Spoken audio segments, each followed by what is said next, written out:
everyone, my name is Chaitanya. I am from class 7. I am 11 years old.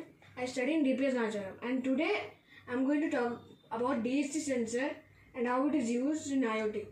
So what does DHT sensor do? So DHT sensor is used to record temperature.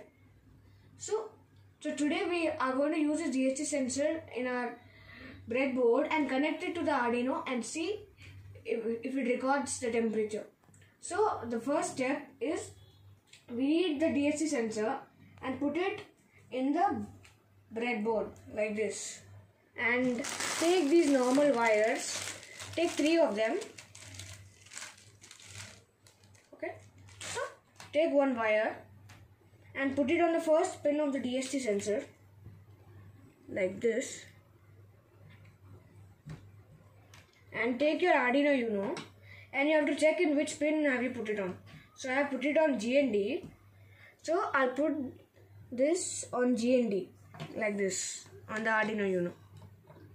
So let's put the second wire. The second wire is on data. So let me just put the pin. So this data pin will go into the 2 volt in Arduino. So the third wire, it is on VCC. So this VCC, we put the wire on VCC and then put it on 5V.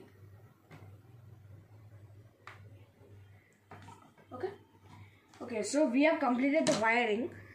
So first we have to complete the programs, then we can connect it. So we need an Arduino IDE in the computer or laptop, and we have to go to Sketch and click on Include Library and click on Manage Libraries.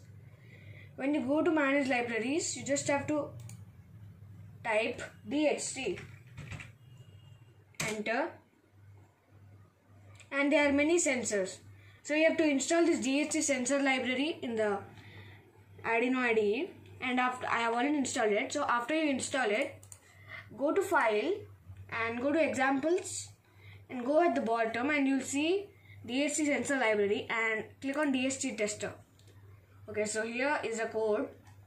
Before we run it, we have to do some changes. So I am using a DHT 11. So I have to put slashes in front of the DHT 22 and remove the slashes at the DHT 11 line. And now we can connect the Arduino like this and to the computer. Okay, the Arduino is activated, and as you can see, the DHT sensor has a red light on it. So all done. You have to see in the tools if our board is there, Arduino Uno, and port is COM5, mine is COM5. So now let's upload the code. We have to upload the code first. So it's upload. Okay, now it's uploading. Okay, it's done uploading. Now we have to go to tools and click on serial monitor. Okay, now it's showing humidity is 61%, temperature is 31.5 Celsius, 88.70 Fahrenheit, and heat index also is showing like that. Thank you.